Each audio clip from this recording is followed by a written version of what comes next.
Le convoi présidentiel français se glisse dans les rues animées de New York. Emmanuel Macron et son équipe diplomatique s'apprêtent à tenter de bousculer les équilibres mondiaux autour du dossier ukrainien. Ce soir, le président retrouve des chefs d'État de tous les continents pour un dîner de travail au consulat de France sur la 5e avenue. Il accueille le président ivoirien, Alassane Ouattara. Il y a déjà le président argentin qui est là, Charles Michel, le ministre indien, égyptien, il y a Macky, je crois qu'il y a. Et le Premier ministre indien, on y va. Merci, Alassane. Bienvenue, messieurs. Vous allez bien? Bienvenue à vous. Des dirigeants d'Afrique, d'Asie, d'Amérique latine et du Moyen-Orient. Et certains invités ont un peu de retard. Ah, c'est lui. C'est le cas du président sénégalais Macky Sall. Allô, Macky? Mais je t'en prie, non, mais c'est bien, t'as bien tout, t'es sur ton chemin, t'as besoin de... Tu es où? Pour évaluer le retard du président sénégalais, Emmanuel Macron va se tourner vers l'ambassadeur de France à Washington, Philippe Etienne. 59e rue. On est où ici? C'est le 1968, il est sur la 5e. T'es sur la 59e. Donc il est sur la route. On va le dire aux police. Bon, et alors, le chef du protocole va t'accueillir au consulat, on t'attend là-haut. Les autres sont là, donc c'est bon. Merci beaucoup. La rencontre se déroule dans le grand salon de réception du consulat qui surplombe Central Park. On est bon, Charles, tu es là. Charles Michel, le président du Conseil européen, est placé juste à côté de lui. À sa droite, le président ivoirien et la ministre des Affaires étrangères française Catherine Colonna. Des interprètes vont assurer en coulisses la fluidité des échanges. C'est bon? Vous avez l'interprétation en espagnol et en anglais. D'accord, c'est bon? 9 invités autour d'un repas, avec un enjeu crucial, stopper Vladimir Poutine et sa guerre en Ukraine. Le conflit engendre de nombreuses conséquences concrètes pour ces pays, situés pourtant à des milliers de kilomètres de la zone de combat. Ils ont besoin à la fois du blé et du maïs ukrainien, mais aussi du gaz et du pétrole russe. Emmanuel Macron peut-il les convaincre malgré tout de prendre position?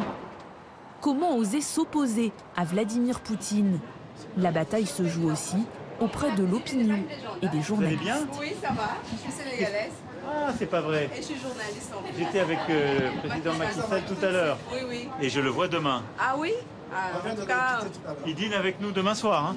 moi je suis enchantée de Bien vous sûr. voir. Vous allez bien? À chaque instant, pendant toute cette session de l'ONU, le président français va chercher à élargir le nombre de soutiens face à la Russie. Pas mal ça.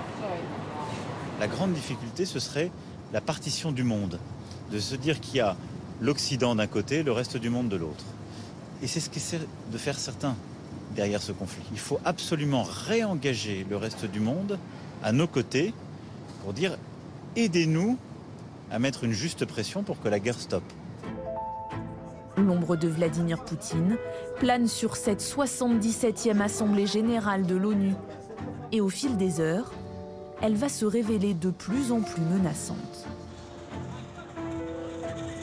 Dans les rues de New York, c'est le jour J. D'ici quelques heures, Emmanuel Macron montera à la tribune pour prononcer son discours devant les chefs d'État du monde entier. Suivi de près par sa garde rapprochée, le président improvise tout en marchant une énième réunion de travail.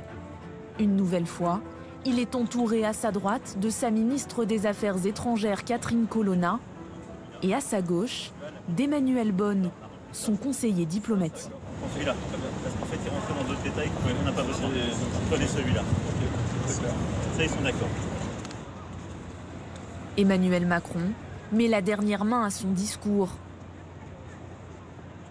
Il apparaît concentré, même si en chemin, il s'autorise des poses selfies avec ses jeunes mariés new-yorkais. Thank you so much. Thank you. Appreciate it. Thank you. Don't bring your lunch.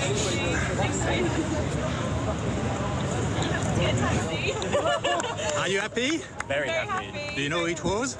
Sorry? Who do you know who it was? Macron? Yeah. Quelques minutes de légèreté dans un climat ultra tendu. La rumeur court que Vladimir Poutine pourrait prendre la parole dans les prochaines heures. Mais que va-t-il déclarer? L'équipe présidentielle se prépare à toutes les éventualités. Est-ce que c'est toujours aussi intense et tendu? On peut demander à mon collègue auprès des Nations Unies, mais j'ai l'impression que oui. C'est tendu parce que l'enjeu, c'est guerre ou paix, comme dans le roman de Tolstoï. La guerre en Ukraine, est-ce qu'elle peut s'élargir au reste de l'Europe? Est-ce qu'il peut y avoir une escalade? Ou bien est-ce qu'on peut faire la paix ou au moins essayer de signer un cessez-le-feu? Et l'inquiétude est grande parce qu'on sait qu'il y a une menace qui plane, c'est Poutine. Est-ce qu'il va ou pas éventuellement utiliser des armes chimiques ou l'arme nucléaire? Jusqu'à la dernière minute, Emmanuel Macron ajuste son texte. Tu dis ton engagement, c'est celui de la diplomatie. On a la version mais modif. Il y aura toujours le courage d'engager. Et je te promets, on a marché. Oui, le tout c'est qu'il y a une version avec ce que j'ai écrit à la main là. Ah d'accord, ok. Son speechwriter lui a préparé un texte, bien sûr, qui sert de base, mais ensuite il faut l'affiner en fonction de l'actualité, en fonction des déclarations de Biden, de Poutine, puis peut-être des avancées ou des reculs diplomatiques, en fonction aussi de la guerre en Ukraine. Chaque mot est pesé. Le président français veut un discours engagé. Mais avant de monter à la tribune, il va jauger son auditoire. Plusieurs rencontres bilatérales sont organisées dans les bureaux de la France aux Nations Unies. Certaines avec les soutiens russes, parmi lesquels le président iranien. D'autres avec les alliés de la France, la première ministre du Royaume-Uni par exemple. Mais même là, ce n'est pas gagné. Quelques jours plus tôt, interrogée sur Emmanuel Macron, ami ou ennemi des Britanniques, Liz Truss avait alors refusé de répondre. Mais cette fois-ci, pour leur première rencontre officielle, ce sont les funérailles de la reine qui vont leur permettre d'établir le contact. Hello. How are you? I'm very well, thank you, and very good to see you. Happy to see you here, and thank you again for the ceremony and all that. Well, thank you so much for coming to the funeral yesterday. Your support's been greatly appreciated. Together with Fantastic, thank you. Thank you. Thank you. You know. Hi, Sophie, how are you? Lovely to see you. Congratulations. Le tête-à-tête a lieu à huis clos, sans caméra. Mais à la sortie de ce rendez-vous, Emmanuel Macron apprend que la Russie s'agite et que des référendums sont en passe d'être organisés dans le Donbass. Un pas de plus vient d'être franchi par Moscou. La Russie a déclaré la guerre. Elle a envahi cette région. Elle l'a bombardée. Elle a tué des gens. Elle a fait fuir d'autres gens. Et maintenant, elle explique que dans cette même région, elle va organiser un référendum. Si ça n'était pas tragique, nous pourrions en rire. C'est du cynisme. Et donc, évidemment, que ce ne sera pas reconnu par la communauté internationale. Et que ce n'aura donc aucune conséquence sur le plan juridique. La seule chose qui peut permettre d'avoir un résultat, c'est le retrait des forces russes. C'est le retour choisi dans des termes qu'ils auront à définir par les Ukrainiens de la négociation. Et c'est la conclusion d'une paix. Emmanuel Macron se montre ferme. L'heure de son discours approche. C'est le discours du président pour l'Assemblée générale? Tout à fait. C'est les moyens du bord. Exactement. On imprime sur les sandwichs. Une fois ses feuilles imprimées, le président part à la tribune. Et dans son plaidoyer, il va utiliser un mot soigneusement choisi pour qualifier l'action de Vladimir Poutine. Ce à quoi nous assistons depuis le 24 février dernier est un retour à l'âge des impérialismes et des colonies. La France le refuse et recherchera obstinément la paix. Là-dessus, notre position est claire. Et c'est au service de cette position que j'assume le dialogue conduit avec la Russie dès avant le déclenchement de la guerre, tout au long des derniers mois, et que je continuerai de l'assumer. Car c'est ainsi qu'ensemble nous rechercherons la paix. Alors que les dirigeants du monde entier s'endorment à New York, à 7500 km de là, Vladimir Poutine va sonner la charge.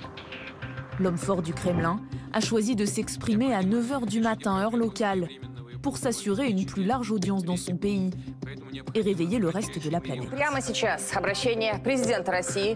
Avec un discours martial contre l'Occident, il annonce la mobilisation des réservistes. Et pour la première fois, en pleine assemblée générale à l'ONU, un pays membre du Conseil de sécurité brandit la menace de l'arme nucléaire.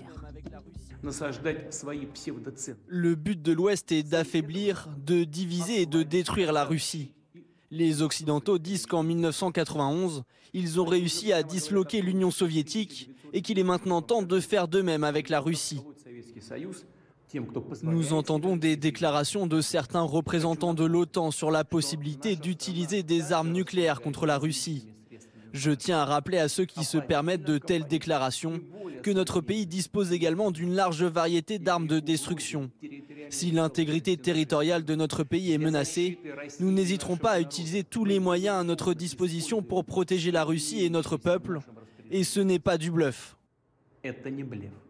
Quand Macron va se coucher la veille au soir, il sait que Poutine va intervenir et donc il est déjà en train lui-même de se préparer à réagir à Poutine.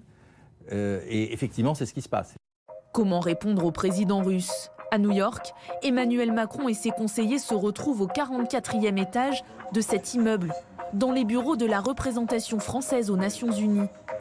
Ils font le point sur les négociations à venir et la stratégie à adopter face à Vladimir Poutine. Je regrette évidemment profondément le choix fait par le président Poutine ces dernières heures d'appeler à la mobilisation partielle et d'entraîner son pays, et en particulier la jeunesse de son pays, dans la guerre.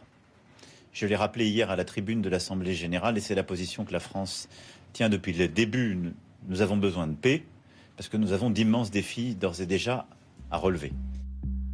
Une même fermeté affichée quelques heures plus tôt par le président américain à la tribune des Nations Unies, Joe Biden, qui met en garde le maître du Kremlin. Again, just today, President Putin has made overt nuclear threats against Europe and a reckless disregard for the responsibilities of the non-proliferation regime. No matter what else is happening in the world, the United States is ready to pursue critical arms control measures. A nuclear war cannot be won and must never be fought. Joe Biden, qu'Emmanuel Macron va rencontrer en fin d'après-midi. Dans un rayon de 500 mètres autour de la délégation américaine, la sécurité est maximale.